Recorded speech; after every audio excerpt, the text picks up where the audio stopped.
Damos comienzo y va a intervenir don Rufino Benítez García, que pertenece al Centro de Estudios Universitarios San Isidoro, adscrito a la Universidad Pablo de Olavide de Sevilla, y su comunicación lleva el título de el emprendimiento empresarial femenino a través de la economía social. Cuando quiera. Muchas gracias. Pues buenas tardes. Quisiera agradecer a toda la organización la invitación para participar en este congreso de cooperativismo y economía social. Para mí es un verdadero placer. Y quería hablarles efectivamente de la inversión de la empresarial, de las mujeres en concreto, a través de la economía social y en particular a través del modelo cooperativo. Pues bien, en los últimos tiempos podemos decir que estamos observando cómo las mujeres pues, están creando multitud de empresas y en concreto en el sector cooperativo. Yo les hablo en particular del sector cooperativo en Andalucía y Extremadura, en la zona que nos pilla más de cerca. Y en este caso, en general, podemos decir que la mujer pues, está teniendo más relación con el mundo laboral. Por desgracia, pues bueno, no encuentra lo que está buscando en el mercado laboral y de buenas a primeras pues decide invertir un cierto capital en la inversión de una empresa, en este caso.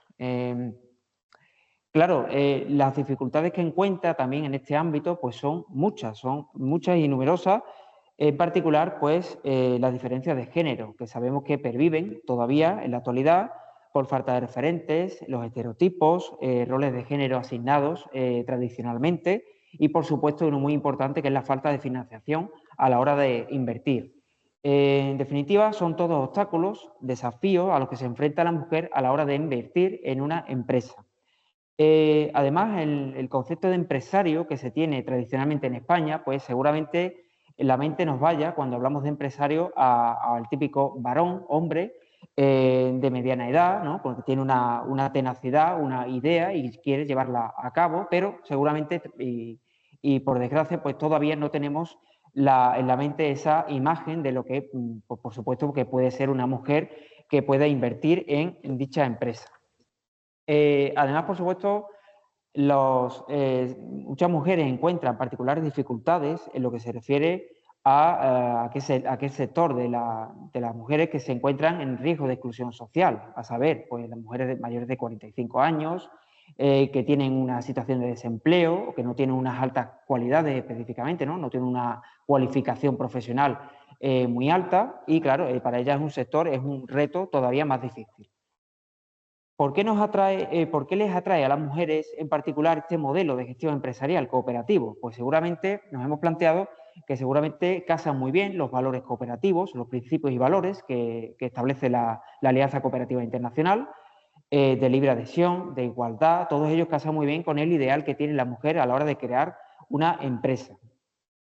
También creo que puede ser también un punto positivo, que la mujer tradicionalmente pues, bueno, tiene mayor aversión al riesgo. Ella es capaz de medir seguramente mejor, con mayor eficacia, los riesgos a la hora de invertir, más que a lo mejor cualquier hombre, ¿no?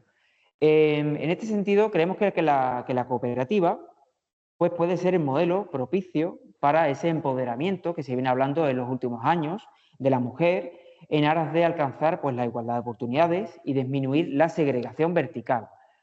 ¿Qué más podemos decir? Pues bueno, la conclusión que podemos sacar a este respecto en este punto es que las cooperativas pues, se erigen en entorno ideal para las mujeres en vista de ese empoderamiento y liderazgo y, en definitiva, el cooperativismo es ideal para alcanzar precisamente uno de los valores que promulga, que es la igualdad.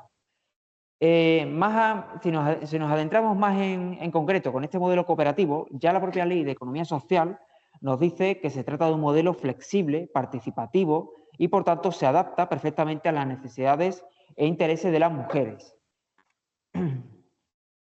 Por supuesto, las mujeres pues, muestran, como estamos diciendo, pues, mayor sensibilidad a las necesidades de terceras personas, problemas de naturaleza de tipo social, ¿no? con los que engarza muy bien lo que se refiere al tipo cooperativo. ¿Qué más podemos decir a este respecto? Pues bueno, ¿cuál es la participación de la mujer en la economía social y solidaria en los últimos años? Pues podemos decir que tradicionalmente Sí que ha habido una participación muy activa por parte de la mujer, pero las estadísticas nos dicen que se encuentra, que es un sector todavía masculinizado. De hecho, las cifras nos dicen que en torno al 70% de los socios cooperativistas, pues los puestos que ocupan son hombres, son todavía hombres frente al 30% restante que es mujer. En particular, vuelvo a hacer referencia al sector agrícola, en Andalucía, Extremadura, ¿no? Sectores claramente agrícolas, en los que la mayoría de las cooperativas, e incluso de nueva creación, pues vienen copadas por hombres en su creación y muchas veces, si encontramos alguna mujer, es porque puede que haya sido, pues bueno, un familiar directo el que haya creado en origen esa cooperativa o haya sido uno de los socios partícipes de dicha cooperativa, y al estar esta persona enferma o directamente, pues bueno, haber fallecido, pues ella es la que encarna este papel de socia cooperativista. Esto lo encontramos mucho en Andalucía y Extremadura, como digo, y por supuesto una explicación, ya para terminar, una conclusión que podemos sacar al respecto es que, por supuesto, las cooperativas no son impermeables al entorno social y cultural en el que viven, al igual que otros tipos sociales, por supuesto, más allá de los tipos sociales capitalistas, ¿no? Para ir cerrando mi intervención, pues simplemente me gustaría proponer o hacer una propuesta, una suerte de relectura, revisión de los papeles, mejor dicho, de los principios y valores cooperativos que todos conocemos, a la luz precisamente de esta equidad de género que se viene reclamando y que por supuesto es totalmente necesaria, más allá de los esfuerzos de tipo intelectual que puedan hacerse, de las políticas de género que se inserten en cualquier empresa a estos efectos y, por tanto, así queríamos cerrar nuestra intervención. Pues muchas gracias. Muchas gracias, Rufino. A continuación, me gustaría que vinieran aquí a acompañarme don Pablo Sánchez Pérez, doña María Miranda Vicario, don Álvaro Retortillo Osuna y doña Diana Glujaya.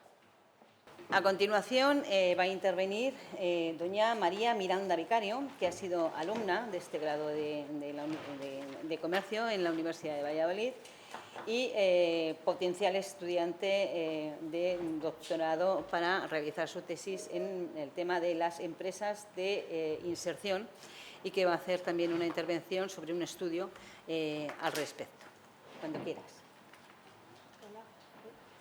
Ahora sí. Hola, bueno, pues en primer lugar, muchas gracias a la cátedra por la oportunidad y en particular a Olats por confiar en mí para hacer esta intervención. Entonces, bueno, pues yo, como ha dicho Olats, voy a hablar un poco de las empresas de inserción, voy a hacer unas pinceladas, algunos aspectos. En primer lugar, bueno, pues las empresas de inserción, ¿qué son? Pues son entidades de economía social que combinan la actividad empresarial con un propósito claramente social, que es el de ofrecer empleo y acompañamiento a personas en riesgo o situación de exclusión con el objetivo de que puedan integrarse en el mercado laboral ordinario. Es decir, actúan como puente, no solo generan ingresos a raíz de su actividad económica, sino que proporcionan formación, seguimiento y apoyo a sus trabajadores para que progresen, tanto social como profesionalmente. En España este modelo está regulado desde 2007 por la Ley 44/2007, que establece los requisitos para su calificación, la duración de los contratos, así como las ayudas económicas que pueden percibir. En 2023, el Gobierno, como se ha mencionado anteriormente, presentó el anteproyecto de Ley Integral de Impulso de la Economía Social, que propone reformas importantes para fortalecer estas empresas, entre otras.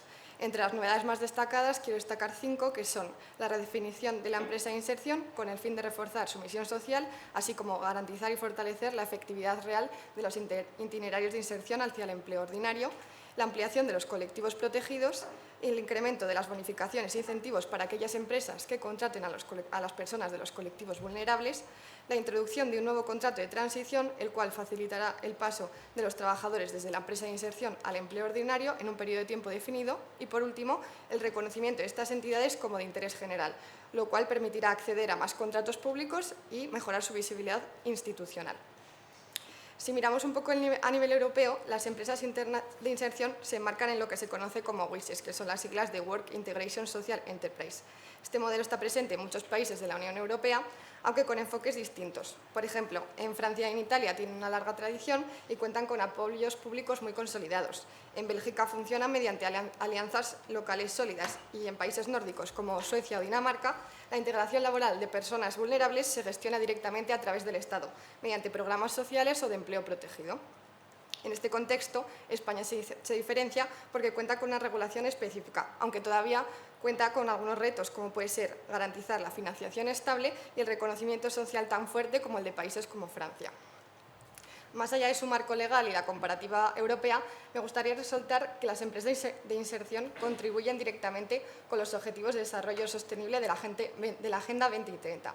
En particular, destacando los siguientes. El número 8, que promueve el trabajo decente y el crecimiento económico, ya que las empresas de inserción fomentan el empleo inclusivo y la calidad. El objetivo número 10, que busca reducir las desigualdades ofreciendo oportunidades reales a colectivos vulnerables. Y el número 12, que hace referencia a la producción y consumo responsable, ya que muchas de estas empresas de inserción adoptan prácticas sostenibles responsables con el medio ambiente. Y por último, me gustaría mencionar el aspecto clave para la supervivencia de estas empresas, que es la monetización. Aunque su objetivo principal es social, es imprescindible que los ingresos se cumplan para poder cubrir costes tanto de formación, acompañamiento como adaptación para los trabajadores. Esta monetización se puede obtener de diversas maneras, pero bueno, me destacaré algunas. En primer lugar, la venta de bienes y servicios, ya que estas empresas de inserción venden productos, muchas de ellas venden productos o prestan servicios al mercado con un valor añadido social, como puede ser las cooperativas agrícolas que comercializan con productos ecológicos, talleres de reciclaje que fabrican muebles. Por otro lado, tenemos los contratos públicos con cláusulas sociales. Las administraciones pueden reservar contratos o incluir ciertos aspectos sociales que favorezcan a las empresas de inserción, generando unos ingresos estables mientras se cumple la misión social. También nos encontramos con las subvenciones y ayudas públicas. Un ejemplo pueden ser también los fondos europeos, como el Fondo Social Europeo, que financia los proyectos de innovación social y el empleo inclusivo. También tenemos la financiación ética y de impacto, como puede ser la banca ética, las cooperativas de crédito y los inversores sociales, que se centran más en priorizar el impacto social y ambiental que en garantizar el máximo beneficio de la empresa. Y, por último, hablaré de las donaciones y alianzas y crowdfunding, que aunque son maneras de monetizar menos estables, aumentan la visibilidad y conectan directamente con la comunidad. Así, esta combinación de ingresos asegura que las empresas de inserción puedan cumplir su misión social, reinvertir en los trabajadores, así como mantener un modelo sostenible. En conclusión, para sintetizar todo lo que he dicho, lo que quiero decir es que las empresas de inserción laboral cumplen un papel estratégico, ya que facilitan la integración laboral de personas en riesgo de exclusión, contribuyen a los objetivos de desarrollo sostenible y a la Agenda 2030 y, gracias a su monetización, pueden mantener su actividad y expandir su impacto social. Es decir, las empresas de inserción laboral son un ejemplo claro de cómo una empresa puede ser una herramienta real de inclusión, sostenibilidad y transformación social. Muchas gracias.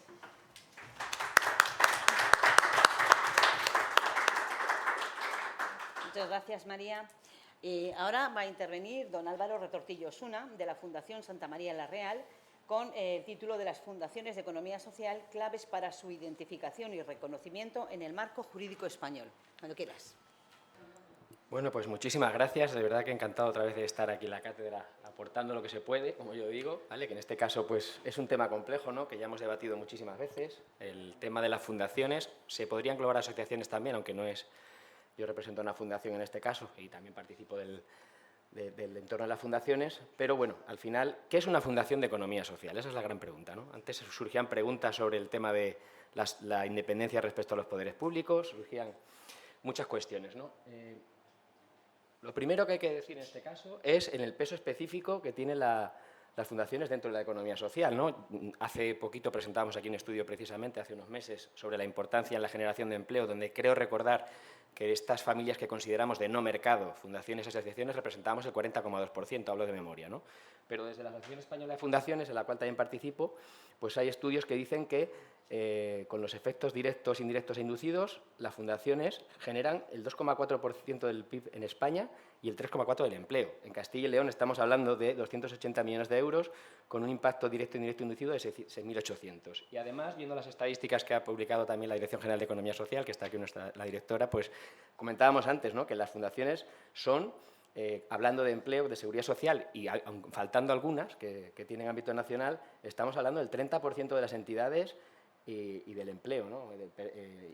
Perdón, el 13% de las entidades, pero el 30% del empleo, ¿no? O sea, un peso muy fuerte, además a nivel de impacto económico, social y de empleo, pues alto, ¿no? Pero ¿qué es lo que pasa? Que cuando nos acercamos a la economía social, vemos la ley, vemos ese proyecto de ley que está en ciernes, que a ver si sale, ¿no?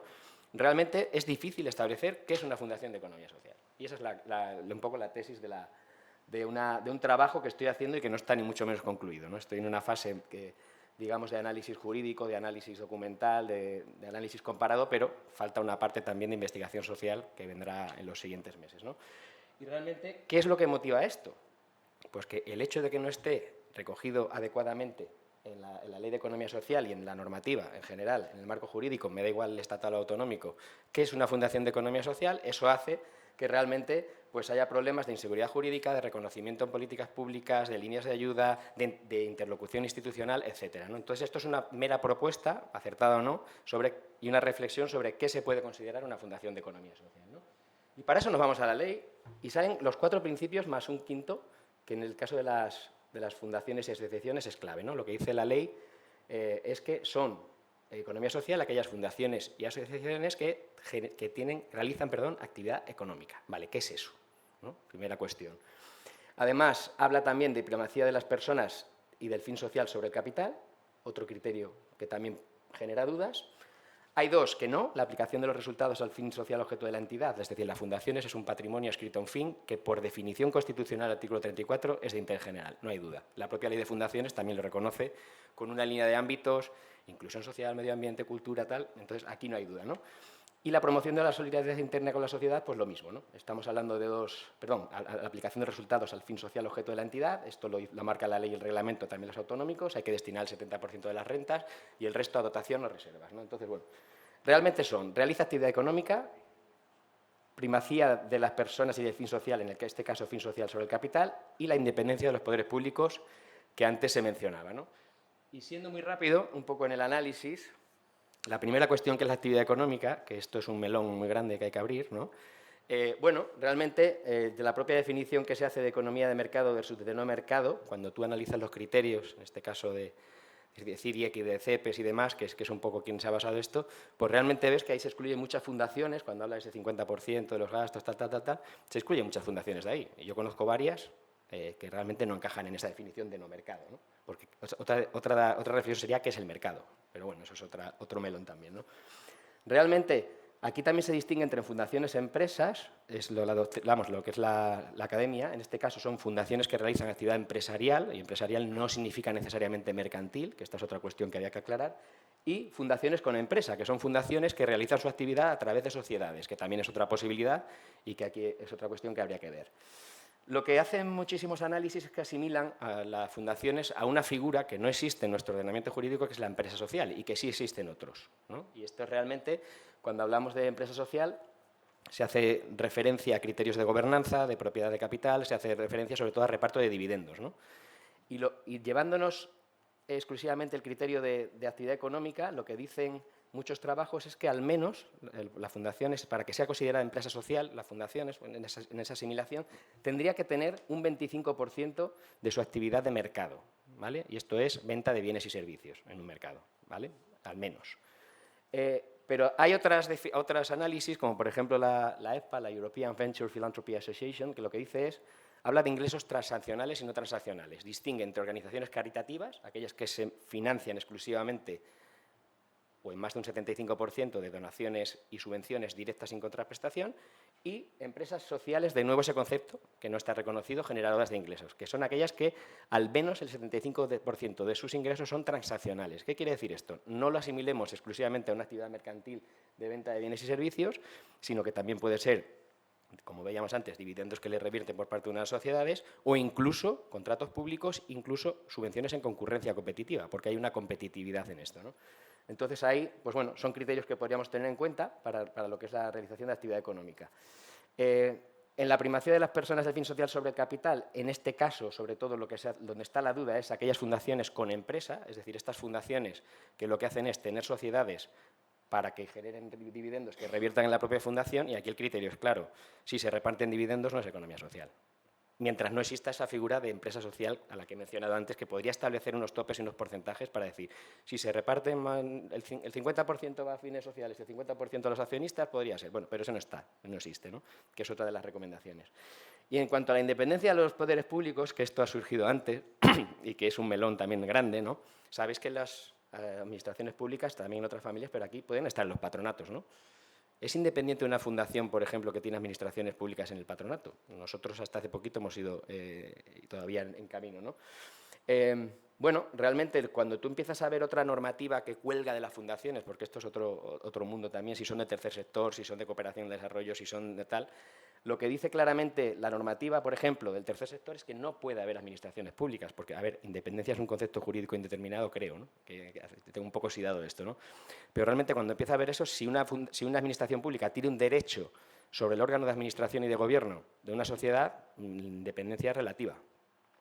Hay otras normas, por ejemplo, la de cooperación al desarrollo, que establece porcentajes. Y esta dice que hasta un 30%, la nacional, ¿vale?, de las entidades, fundaciones y asociaciones que se dedican a cooperación al desarrollo pueden tener hasta un 30% de miembros de administraciones públicas. Pero si te vas a de Castilla y León, dice que ninguna, ¿no? Entonces, en general, y además surge otro problema, que también lo hablábamos antes, ¿no?, que es los problemas con la Ley General de Contratos o la Ley General de Subvenciones. Es decir, ¿qué pasa cuando las administraciones públicas forman parte del órgano de gobierno y a su vez conceden o contratan? Y ahí hay pues toda digamos, que no es que esté prohibido, evidentemente, pero hay una laguna, ¿no? La propuesta en este caso es clara, limitar al máximo, cuando no excluir la participación, ¿no?, de las administraciones públicas, pero que al menos haya porcentajes, lo vuelvo a decir, en cuanto a ingresos y financiación, en cuanto a modalidades de ingresos, en cuanto a tipología de órganos de gobierno y la participación que puede haber, ¿no? Esto, y bueno, y así si se clarifica todo esto, ¿no?, es decir, también otra de las cuestiones que estoy haciendo, pero que no voy a incidir, es categorizar los tipos de fundaciones, porque no tiene nada que ver una fundación pública, que no es economía social, una fundación corporativa, empresarial, institucional, que en general no cumpliría el principio 2, ¿vale?, una fundación patrimonial o familiar, que son las que llaman pata negra en la Asociación Española de Fundaciones, ¿no?, que son aquellas de una familia que destina el patrimonio, que esta depende si cumple los principios o no. Las fundaciones bancarias, aquí habría otro debate también sobre ese 10%, porque además tienen una legislación específica. Y, por último, fundaciones tercer sector, economía social, como la queremos llamar, que si se cumplen los principios, lo serían. La clave, y ya con esto termino, es realmente necesitamos criterios claros para considerar qué es una fundación de economía social y qué no es, porque si no, lo que pasa es que al final las fundaciones y asociaciones acaban pues, en sociedad civil, por así decirlo, en los organismos, y no en economía social, a nivel competencial en las administraciones, en todas, en general pasa, ¿no?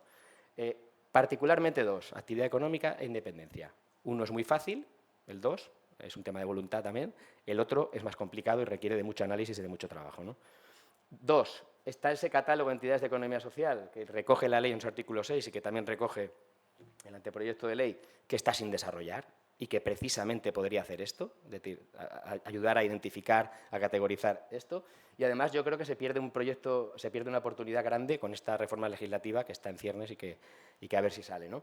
Y por último, pues eso, si queremos que las fundaciones y asociaciones desplieguen todo su potencial, que las propias fundaciones y asociaciones de economía social se identifiquen como parte de la economía social y que las administraciones públicas así lo vean y en general la ciudadanía, pues urge un reconocimiento y una clarificación sobre todo esto. Así que nada, esto ya cuando avance todo esto lo iremos discutiendo más, pero bueno, eso es un poco el resumen.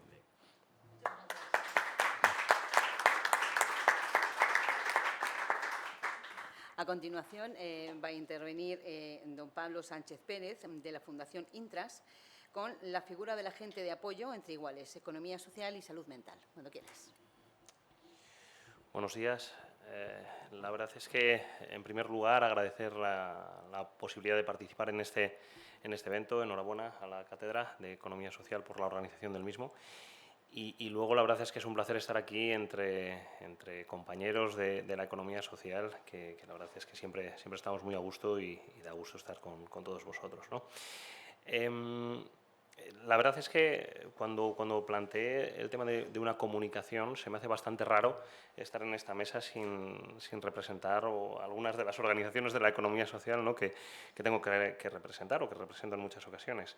Y en este caso la idea era plantear una iniciativa del lugar donde trabajo, que es Fundación Intras. Y en este sentido, la verdad es que veo esta presentación como una cuestión, no sé si os acordáis, aquellas películas que aparecía como una cámara así en el espacio y de pronto se iba acercando hasta un edificio pequeñito y entraba en una habitación. Pues en este caso, la presentación mía, después de ver un poco todas las comunicaciones y las presentaciones previas, es algo así. Es decir, dentro de todo el mare magnum de la economía social, de todas las familias de la economía social, de toda la diversidad de la economía social, lo que he planteado en este caso es un pequeño ejemplo de una figura profesional vinculada a un centro especial o a los centros especiales de empleo de iniciativa social y también a las empresas de inserción, en su caso, o al tejido de las fundaciones, que es el agente de apoyo entre iguales en salud mental. ¿De acuerdo? Voy a intentar ser lo más ágil posible, ¿vale? Con todo esto. Al margen, otro de los motivos es que bueno, pues hemos tenido la suerte de obtener la financiación de un PERTE de economía social. No sé si decir la suerte o la... no sé cómo decirlo. Sí, la suerte, si se está grabando además la gran fortuna de haber tenido financiación con un PERTE de economía social, que precisamente lo que se destina es a apoyar una figura que es una figura muy residual, pero muy importante, muy relevante, muy cualitativa, nada cuantitativa, como es el agente de apoyo entre iguales. Bueno, como os decía, en este caso yo vengo representando a Fundación Intras, que es bueno, pues una de estas fundaciones de economía social. Dar la enhorabuena a Álvaro por su presentación. Como las conversaciones terminan en un análisis de este calado es absolutamente extraordinario, y esa necesidad de la definición de la fundación dentro del marco de la economía social es absolutamente necesaria. Y también vengo representando a Ensuma, que es el Centro Especial de Empleo de Fundación Intras, y a la Plataforma de Entidades de la Salud Mental, ISEM, que es una plataforma nacional que engloba 21 organizaciones, fundaciones de la economía social también, asociaciones y fundaciones que trabajan en el acompañamiento, en la prestación de servicios a personas con problemas de salud mental, ¿vale? Como todos sabemos, después de la pandemia, el término salud mental está en la calle de forma muchísimo más habitual, se habla muchísimo más de salud mental. Concretar que en nuestro caso acompañamos a recuperar proyectos de vida a personas con problemas de salud mental grave, es decir, aquellas personas que tienen reales dificultades de poder desarrollar una vida normalizada, vamos a decirlo así. Es decir, claro, ¿qué sucede con este colectivo? El colectivo de personas con problemas de salud mental, con discapacidad por problemas de salud mental, es el que tiene tasas de desempleo más elevadas de todo el sector de la discapacidad. Existe un estigma muy elevado con este colectivo, y en este sentido lo que nos obliga a los centros especiales de empleo de iniciativa social que trabajamos en la salud mental, o a las fundaciones que acompañamos a la recuperación de estos proyectos de vida, a imaginar fórmulas que no existen, imaginar algunas fórmulas para promover, en este caso, empleo protegido con estos colectivos. Aquí también, bueno, Miguel de Fundación Lesmes conoce las dificultades de este colectivo y sabe las importantes dificultades que existen. Y en este sentido lo que planteamos hace ya bastantes años en la Fundación es aprender de una figura que aquí en España no existía, no estaba ni considerada, que es la del agente de apoyo mutuo, o ahora mismo se denomina agente de apoyo entre iguales. Y nos fuimos a Escocia, contactamos con la Scottish Recovery Network, que tenía un desarrollo muy importante de esta figura en toda Escocia, como figura profesional, en la que una persona que ha pasado por una situación de sufrimiento psíquico, de malestar psíquico importante, se convierte en un agente clave en el proceso de recuperación de otra persona que lo está pasando en ese mismo momento. ¿Vale? Imaginaros una persona que tiene los primeros brotes, en este caso de esquizofrenia, por ejemplo, y que no entiende absolutamente nada de lo que le está sucediendo, y eso genera pues mucha frustración y muchas dificultades en la persona. El agente de apoyo mutuo es una persona que ha pasado por ese proceso, que se ha recuperado o está en proceso de recuperación, y es una figura profesional que se contrata dentro de los centros especiales de empleo, dentro de las fundaciones, para acompañar, pero de forma profesional, es decir, contratado para acompañar a estas personas que están teniendo estos primeros brotes. Bueno, aquí podéis ver claramente, ¿no? Se entiende claramente las experiencias de apoyo mutuo a nivel nacional con esta diapositiva que surgió mediante un tema de identidad gráfica después de un congreso en el que participamos. Con esto lo que sí que quiero acreditar es que después de ese año 2013, que es cuando importamos esta idea desde la Fundación, han surgido numerosas iniciativas a nivel nacional en la que esta figura pasaba a ser parte de los equipos de trabajo, de los equipos de acompañamiento de las personas con problemas de salud mental. En este sentido, tuvimos lo que ha ido sucediendo durante todos estos años es que se han generado múltiples iniciativas de carácter piloto, en la que se desarrollan iniciativas y proyectos en el que se está pilotando si esta fórmula funciona, pero también iniciativas en las que se plantea el desarrollo de una unidad formativa en trabajo de cooperación con el SEPE, en el que exista esta figura, este curso de formación reglado en agentes de apoyo mutuo. Hay muchísimas experiencias. Es una figura que ya está reconocida en el Plan de Acción de Salud Mental del Ministerio entre 2025 y 2027 y, como os comentaba, se pretende que sea una especialidad formativa que esté incluido en las especialidades del Sistema Nacional de Empleo. ¿De acuerdo? Esto es un poquito más técnico, pero sobre todo quería destacar el impacto y el valor de este rol. Es decir, que una persona que ha pasado por este proceso forme parte de un equipo de trabajo, ya solo con esa participación en el equipo de trabajo genera una reducción en el estigma, sin duda favorece los procesos de recuperación y hace que haya una participación activa en el proceso de recuperación de las personas. Exige una formación muy concreta, porque pensad que esta persona que ha pasado por un proceso y que ya está recuperada, tiene que ser formada concretamente para saber cómo puede gestionar el malestar de la persona a la que va a acompañar. Nos ha sucedido en algunas ocasiones que estas personas que han sido contratadas por la Fundación han recaído en su problema por acompañar a otra persona y hemos detectado que precisamente es porque no existía la formación adecuada para poder desarrollar este tema. Uno de los retos principalmente es el desconocimiento de esta figura, no solo quizás en este ámbito de la economía social, donde supongo que es totalmente desconocida, sino en el ámbito de la salud mental, de las entidades de la discapacidad y del ámbito de la salud mental sigue siendo una figura desconocida. Y estamos peleando porque sea reconocida e incluso en las posibles licitaciones públicas que haya por parte de las administraciones, igual que se solicita que en una residencia haya un psicólogo, un educador social, un trabajador social, 6 cuidadores, dentro del propio pliego de condiciones se incorpora esta figura de agente de apoyo mutuo. El mayor beneficio es esa reducción del estigma que tiene este colectivo dentro del entorno. Otro de los beneficios que también, y otra de las situaciones que se da y que se nos ha dado en nuestros equipos de trabajo, es que cuando un equipo de trabajo aborda un caso que tiene de atención a un usuario, a una persona con problemas de salud mental, si hay un agente de apoyo mutuo dentro del equipo, la conversación entre el equipo cambia sustancialmente. Es decir, porque ya no hay un rol en el que el profesional está aquí y la persona atendida esté aquí, sino hay un rol de igualdad y eso genera un cambio absoluto. El riesgo o los riesgos que existen si no se incorpora correctamente esta figura, pues que al final quede como algo residual y como algo testimonial, ¿no?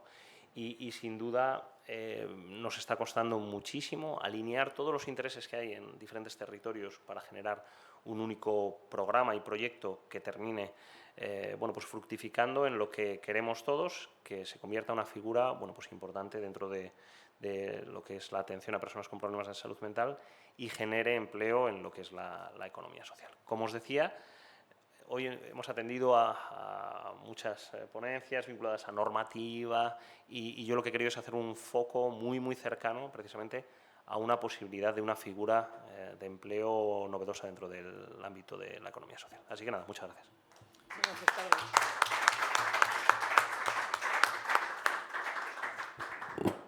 Voy a dar paso ahora a Diana Gurjaya, que es una compañera nuestra de aquí de la Universidad de Valladolid. Está adscrita al área de Derecho Internacional Privado y va a intervenir con las cooperativas transnacionales en América Latina, desafíos, perspectivas desde el Derecho Internacional Privado.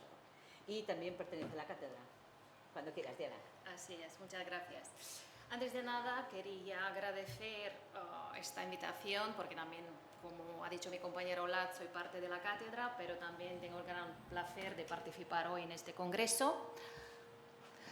Y la verdad es un gran honor porque estoy aquí para compartir este espacio con tantos profesionales, con tantos colegas y es una buena oportunidad de contribuir al intercambio de estos conocimientos en esta materia. Bueno, hablando de las cooperativas transnacionales en los países de América Latina, me gustaría destacar que el movimiento cooperativo en América Latina es uno de los pilares de la economía social. Según los datos de Alianza Cooperativa Internacional, actualmente existen más de 150.000 cooperativas, por lo cual se están beneficiando más de 200 millones de personas. Hablaré un poco sobre los instrumentos jurídicos que se han elaborado a nivel internacional, pero solamente voy a enumerar algunos de ellos porque me voy a centrar más en la normativa que existe en estos países. Pues a nivel internacional cabe destacar la labor de Organización Internacional de Trabajo con una recomendación sobre la promoción de las cooperativas, el papel de la Alianza Cooperativa Internacional, que elaboró una declaración sobre la identidad cooperativa en 1995, la Asamblea General de las Naciones Unidas elaboró una resolución sobre las cooperativas en el desarrollo social de 2021. Además, otra resolución más reciente de 2023, titulada Promover la economía social y solidaria para el desarrollo sostenible, considerada como primera ley mundial soft law en este sentido. Las directrices respecto al desarrollo de las cooperativas de las Naciones Unidas que incorporan los principios de la Alianza Cooperativa Internacional. Y hablando a nivel regional, me gustaría destacar el Estatuto Cooperativo de Mercosur del año 2009, que ha sido elaborado para incorporarse en los países de Mercosur, en Argentina, Brasil, Uruguay, Paraguay. Además, tenemos la Ley Marco para las Cooperativas de América Latina, que fue elaborada inicialmente por la Organización de Cooperativas de América en 1998, y la última edición de esta Ley Marco es del año 2008, que fue impulsada por la Alianza Cooperativa Internacional. Esta Ley Marco es un ejemplo de soft law que busca un marco normativo para regular las cooperativas en estos países.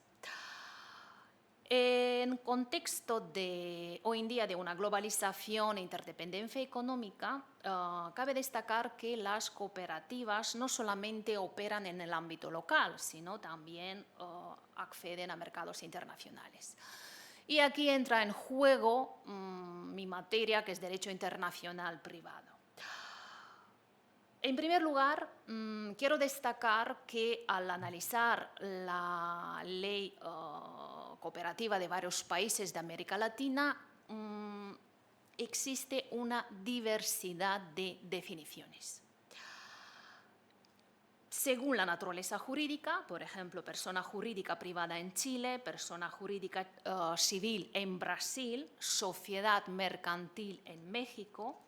También hay diferencias en cuanto a los requisitos para la constitución, por ejemplo, 5 miembros en Uruguay y México y 20 en Brasil, por ejemplo. También puede variar el tipo de socios permitidos, pueden ser personas físicas o personas jurídicas. Por ejemplo, en México solamente pueden participar las personas físicas. Otras diferencias es respecto a la diversidad de los tipos de cooperativas, trabajo, consumo, ahorro, otras peculiaridades como es el registro, distribución de excedencias y otras más. Y aquí es donde pueden aparecer problemas en cuanto al reconocimiento de una sociedad cooperativa legalmente constituida en un país, cómo podrá ser reconocida en los demás países, hablando de esta región de los países de América Latina. Unas soluciones tenemos en el Estatuto Cooperativo del año 2009, en el marco Mercosur, que ha elaborado estas normas que son muy reducidas porque al final y al cabo las cooperativas se rigen por las leyes específicas de cada uno de estos países partes en Mercosur. ¿Cuál es la peculiaridad? Que estas cooperativas en la denominación social incorporan la expresión de cooperativa del Mercosur y además en las normas de sus estatutos incluyen esta condición. Estas cooperativas que han sido constituidas en un estado parte pueden brindar sus servicios a personas domiciliadas en otros estados partes de Mercosur, pero no solamente extendiendo sus actividades a ellos en calidad de usuarios, sino incorporando además como asociados, es decir, formando parte de las cooperativas, no como terceros ajenos, sino como socios. Bastaría solamente por indicar en los estatutos la posibilidad de participación de asociados de otros países. De esta forma, estas cooperativas son sujetos de derecho constituido en un Estado según su propia legislación y se reconocen en otros Estados parte. De hecho, el mismo estatuto indica que bastaría solamente presentar la documentación que demuestre su constitución en el país de origen y nada más. Pero impone también una condición, es la condición del reconocimiento. ¿Qué significa eso? Que exista una reciprocidad entre los Estados partes.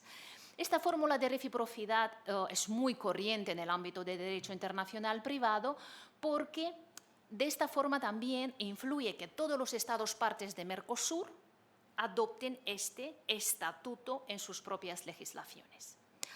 En cuanto a la libertad de establecimiento de las cooperativas, porque actúan más allá de sus fronteras, es cierto que, por ejemplo, la Ley de Cooperativas de Paraguay autoriza a operar en su país a las cooperativas legalmente constituidas en el extranjero, que además cumplen con los principios cooperativos sobre la base de reciprocidad con el país de origen.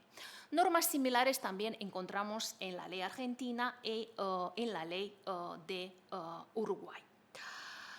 Respecto a la comunidad andina, quiero decir que falta una regulación en este sentido. Otro desafío relacionado con el derecho internacional privado son los contratos internacionales porque las cooperativas, siendo sujetos de derecho privado, cuentan con capacidad jurídica de celebrar cualquier tipo de contrato. Entonces, aquí es muy importante especificar cuestiones respecto a la competencia judicial internacional y la ley aplicable. También es cierto que en ocasiones las cooperativas pueden encubrir relaciones laborales o de negocio comerciales sin respetar los principios cooperativos. Entonces, aquí entran en juego cuestiones sobre la validez, ¿vale?, de estos contratos, porque lógicamente no cumplen con este objetivo. Otros problemas podrían surgir en el incumplimiento de estos contratos teniendo en cuenta las diferencias culturales, lingüísticas, regulatorias, porque intervienen cooperativas de varios países de América Latina. Otra cuestión que me ha llamado la atención es la movilidad de las personas, por ejemplo, de los socios. Imaginemos que tenemos un socio de una cooperativa de ahorro y crédito en Ecuador que quiere emigrar a España o, por ejemplo, a Estados Unidos. Entonces, pero sigue manteniendo sus aportes, derechos en la cooperativa de su país de origen.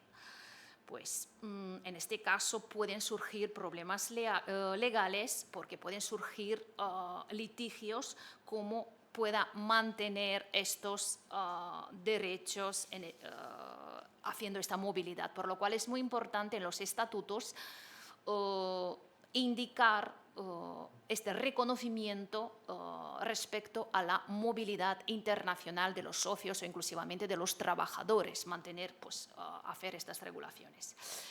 Otro desafío del derecho internacional privado es la resolución de los conflictos. Habitualmente, cuando surge un litigio, acudimos a los juzgados, que muchas veces es un proceso muy largo, costoso, complicado. La Alianza Cooperativa Internacional es cierto que está promoviendo varios mecanismos alternativos de resolución de las controversias en el entorno de las cooperativas, por ejemplo, como es el arbitraje, la mediación y la conciliación.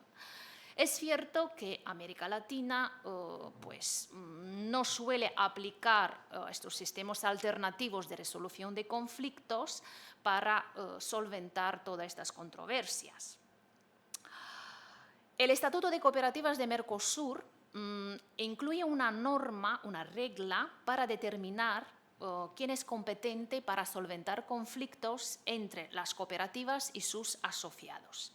Y nos indica que será competente la autoridad administrativa o judicial del lugar del domicilio de la cooperativa según lo diga la legislación. Sin embargo, este estatuto no excluye los métodos alternativos, por lo cual podrían acudir perfectamente a la mediación, conciliación o al arbitraje. De hecho, proponemos incluir unas cláusulas escalonadas, acudir a un proceso amistoso, después al arbitraje. Esta cláusula arbitral tiene que ser amplia y muy clara, porque no solamente limitarse a la interpretación de los estatutos, sino que tiene que abarcar cualquier controversia relacionada con la actividad cooperativa. También incorporación en los estatutos sociales o los acuerdos firmados con los socios de estas cláusulas arbitrales. En cuanto al tipo de arbitraje, por ejemplo, el arbitraje de equidad para las controversias que afectan los principios cooperativos, la democracia, solidaridad. Un arbitraje de derecho, por ejemplo, para los conflictos más técnicos, más complejos. Y bueno, también me llamó la atención que algunos autores de América Latina hacen referencia hacen hincapié que falta una instancia regional para resolver estas disputas. Y proponen como organismo regional, por ejemplo, como es el ejemplo del Tribunal Permanente de Revisión del Mercosur, que también podría desempeñar un papel activo a la hora de solventar estos conflictos que pueden surgir de las cooperativas a nivel internacional. Por lo cual todavía quedan muchas cosas por hacer en el ámbito de América Latina, no solamente como hemos visto a lo largo de este congreso los cambios que hacer en España en el marco de la Unión Europea, sino también construir un derecho internacional cooperativo latinoamericano. Muchas gracias.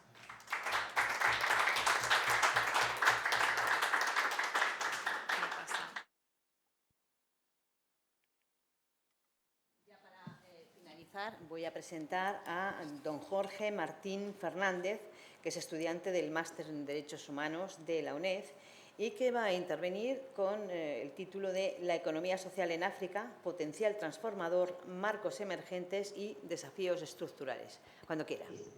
Muchas gracias a todos y a todas por aceptar, ¿no?, esta participación en la cátedra. Y bueno, pues comentaros que esto es una propuesta de una investigación que está en desarrollo y bueno, se agradece pues cualquier tipo de feedback u opinión para mejorar el enfoque.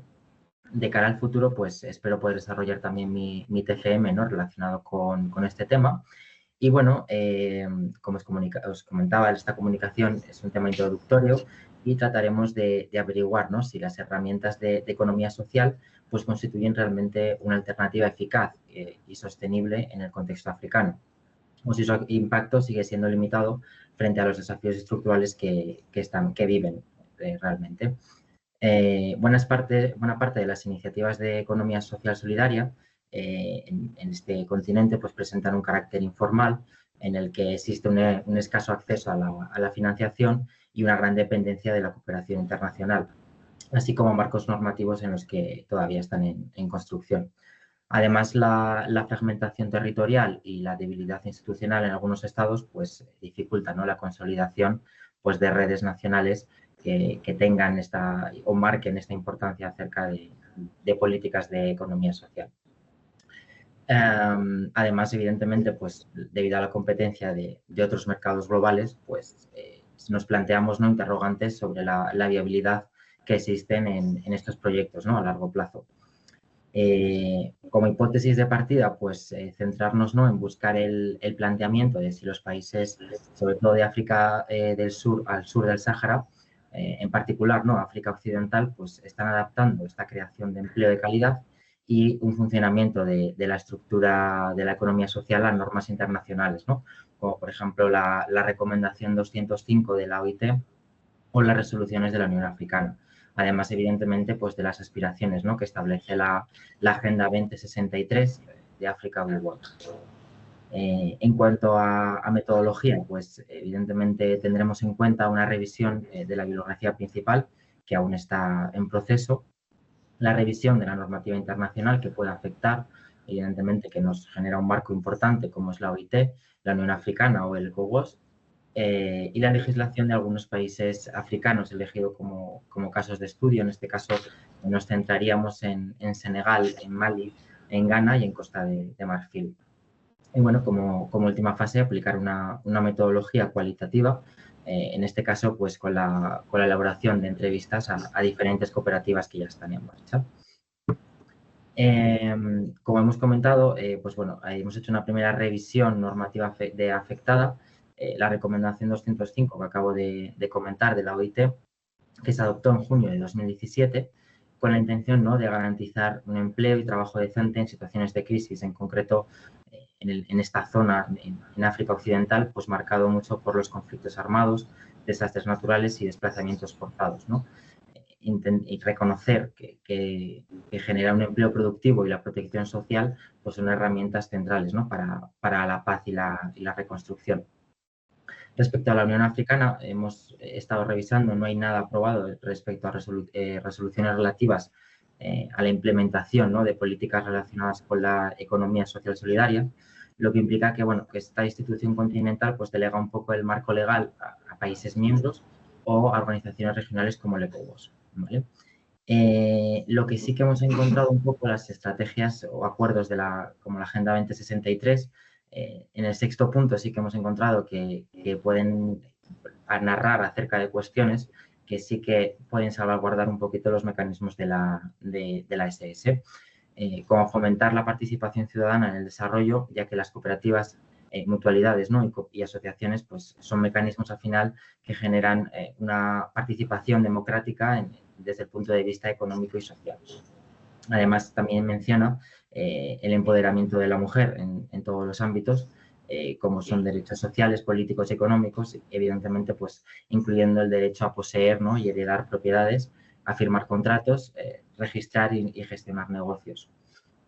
Y respecto al ECOWAS, que sería el último organismo que analizaríamos, que fue fundado en el 1975 por el Tratado de Lagos, compuesto por 15 países de África Occidental, que trata de impulsar, ¿no?, estas cooperativas agrícolas y programas de autosuficiencia alimentaria para reducir un poco, pues evidentemente, la dependencia de las importaciones. Ahora vamos a ver algunos casos de estudio, ¿no?, en los que podemos observar cómo el continente africano pues, ha ido pudiendo materializar un poco el interés en esta economía social y, evidentemente, pues, contribuyendo al desarrollo local. En Ghana existe tradicionalmente una producción de textiles que se llama el kente y el batik. Históricamente, bueno, son actividades informales, ¿no?, y de carácter familiar que no tienen acceso a mercados externos. Y una de las cooperativas de la zona, llamada Nonso Kente Village, en la región Ashanti, pues organiza, ¿no?, los grupos de mujeres que producen kente para exportar y fomentar el turismo cultural. Además, bueno, pues parte de los beneficios lo que hacen es revertirlo, ¿no?, en proyectos comunitarios como escuelas de la zona, talleres de formación, mejorar el equipamiento de los talleres textiles, garantizar un poco la calidad y coordinar las ventas. Además, pues evidentemente hay un coworking, digamos, que trata de implementar metodologías más eficientes en la producción de estos talleres y, evidentemente, pues nuevas prácticas de marketing digital. Respecto a Costa de Marfil y Mali, evidentemente son dos países que históricamente pues, han atravesado varios conflictos armados y crisis políticas, pues que evidentemente propicia, ¿no?, el hecho de dejar a varios jóvenes, varios miles de jóvenes y personas que están encarceladas. Evidentemente, pues estas características hacen que el acceso al empleo, ¿no?, y a la educación pues sean de carácter limitado. Y por ello, pues aparecieron cooperativas agrícolas, ¿no?, impulsadas por la OIT y el Banco Mundial, bueno, pues con la intención, ¿no?, de transformar esta agricultura pues, en un sector algo más inclusivo y estable, en el que se trata, ¿no?, de facilitar el acceso a la tierra a estos dos tipos de grupos, dar una formación técnica y de generación de microcréditos, ¿no? Ya para terminar, sería un poco el caso de Senegal, en el que también viene digamos que la parte importante sería que muchas zonas rurales del país pues no tienen un acceso estable, sobre todo al suministro eléctrico. Por lo que, bueno, de este modo, pues nacen cooperativas energéticas comunitarias que lo que hacen es gestionar, ¿no?, mini redes solares fotovoltaicas que hacen que, bueno, pues mejoran el acceso con una energía limpia y accesible y evitan, pues, la dependencia de los generadores de diésel. Además, en este país existe también un ejemplo bastante reseñable acerca del mundo de la artesanía. Hay varias asociaciones de mujeres que se encargan, pues, de sectores como la joyería, cestería, tejidos y el cuero, en el que, bueno, pues enfrentan problemas importantes de comercialización y presentan también una remuneración, pues, bastante baja. Lo que hacen, pues, un poco es agruparse, pues, para acceder a ferias nacionales e internacionales, producir de manera colectiva y, bueno, pues evidentemente se observa, ¿no?, un empoderamiento económico femenino, un mayor aumento de la autonomía social y la preservación, ¿no?, de estas raíces culturales. Así que, bueno, como conclusión, evidentemente está abierto, evidentemente, porque hay que profundizar bastante en esta investigación, aunque, bueno, sí que podemos ver que en ciertas formas, digamos, la economía social solidaria en África Occidental no responde solo únicamente a necesidades inmediatas, ¿no?, que se basen en la subsistencia, sino que al final se configura como un motor de inclusión, cohesión social y fuerza para hacer frente, ¿no?, a estas crisis estructurales que viven esta región de África. Aunque es evidente que, bueno, las agendas de las instituciones africanas se centran cada vez más en las políticas de economía social, pero bueno, hay que hacer trabajo de campo para conocer, ¿no?, las posibilidades reales de aplicación. Pues muchas gracias.